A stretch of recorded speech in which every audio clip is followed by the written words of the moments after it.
সম্মানিত সভাপতি, উপস্থিত নেতৃবৃন্দ, সবাইকে পবিত্র রমজানের শুভেচ্ছা জানাচ্ছি। আমাদের বক্তব্যে এটা অত্যন্ত পরিষ্কার যে আমরা এখানে একটা গণহত্যা এবং মানবতা বিরোধী অপরাধের প্রতিবাদে এখানে আমরা দাঁড়িয়েছি। অত্যন্ত দুঃখের বিষয় যে আপনারা জানেন যে ইসরায়েল রাষ্ট্রটা আমাদের বাংলাদেশ যখন স্বাধীন হয় তখন তারাই প্রথম আমাদের এই স্বাধীনতা এবং মুক্তিযুদ্ধকে সমর্থন জানিয়েছিল এবং স্বাধীন বাংলাদেশকে প্রথম স্বীকৃতি দিয়েছিল। কিন্তু সেই ইসরায়েলকেই বাংলাদেশ এখনো বাংলাদেশের মানুষ রাষ্ট্র হিসেবে স্বীকার করছে না। এর প্রধানতম কারণ কি? এর প্রধানতম একটি কারণ, আমরা যে মুক্তিযুদ্ধ করেছি, আমরা যে অন্যায়ের বিরুদ্ধে লড়াই করেছি, আমরা যে শোষণ বৈষম্যের বিরুদ্ধে লড়াই করে স্বাধীনতা অর্জন করেছি, ইসরায়েল রাষ্ট্রটা সেরকম একটি জাতিকে, ফিলিস্তিনি জনগোষ্ঠীকে তাদের স্বাধীনতা থেকে বঞ্চিত করার জন্য দিনের পর দিন, মাসের পর মাস, বছরের পর বছর এক হত্যাযজ্ঞ চালিয়ে সেখানে আজকে লাশের রাষ্ট্রে পরিণত করেছে। শুনেছেন আপনারা, প্রায় 32 থেকে 35 হাজার মানুষ হত্যা করেছে তারা অল্প কিছুদিনের মধ্যে। প্রিয় ভাই ও বন্ধুগণ, রমজানেকে বিভীষিকাময় সময় সেখানে পার করছে। গাজা এবং রাফার মানুষগুলো সেই বর্ণনাও আপনারা শুনেছেন। কথা হচ্ছে, এই হাজার হাজার কিলোমিটার দূরে দাঁড়িয়ে আমরা বাংলাদেশের এই প্রেস ক্লাবের সামনে যে প্রতিবাদ করছি, এই প্রতিবাদের মূল্য কতটুকু, এই প্রতিবাদের আসল উদ্দেশ্য কি, এর ফল কি? আমাদের এই প্রতিবাদ আমার সেই গৃহহীন, সেই বুকহারা, রক্তহারা, গৃহহারা, বস্তুহারা মানুষগুলোর কোনো উপকারে কি আসবে? প্রথম কথা হচ্ছে, বাংলাদেশের 18 কোটি মানুষের উচিত যে কোনো অন্যায়ের বিরুদ্ধে রুখে দাঁড়ানোর জন্য সংগ্রাম করা, প্রতিবাদ করা।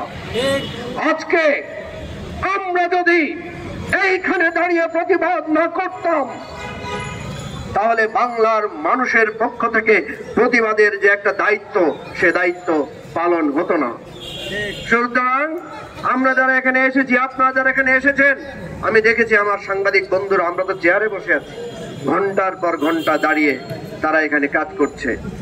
আমরা অন্তত ইতিহাসে এই সাক্ষী দিতে পারবো, হত্যার বিরুদ্ধে, নির্যাতনের বিরুদ্ধে, জুলুমের বিরুদ্ধে, গণহত্যার বিরুদ্ধে আমরা প্রতিবাদ জানিয়েছিলাম।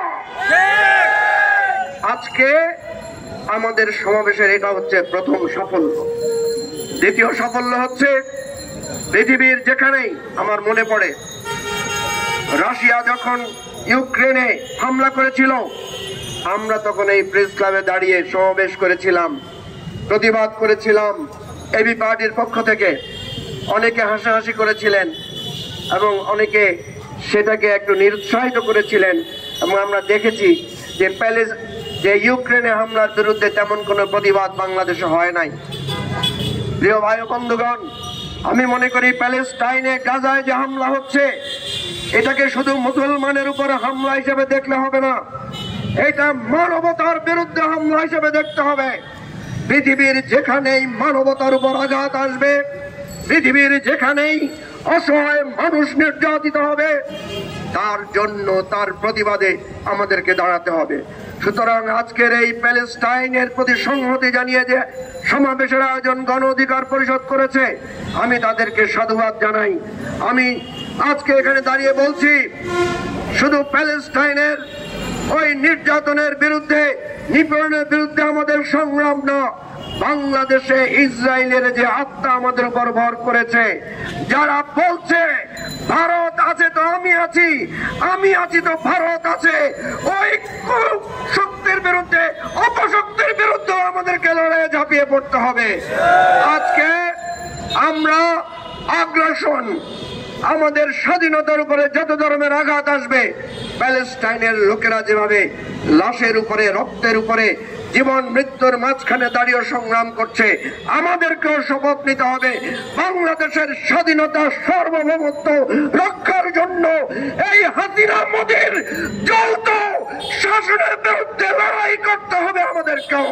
সেই লড়াইয়ে সবাইকে ঐক্যবদ্ধ থাকার আহ্বান জানিয়ে আমার বক্তব্য শেষ করছি।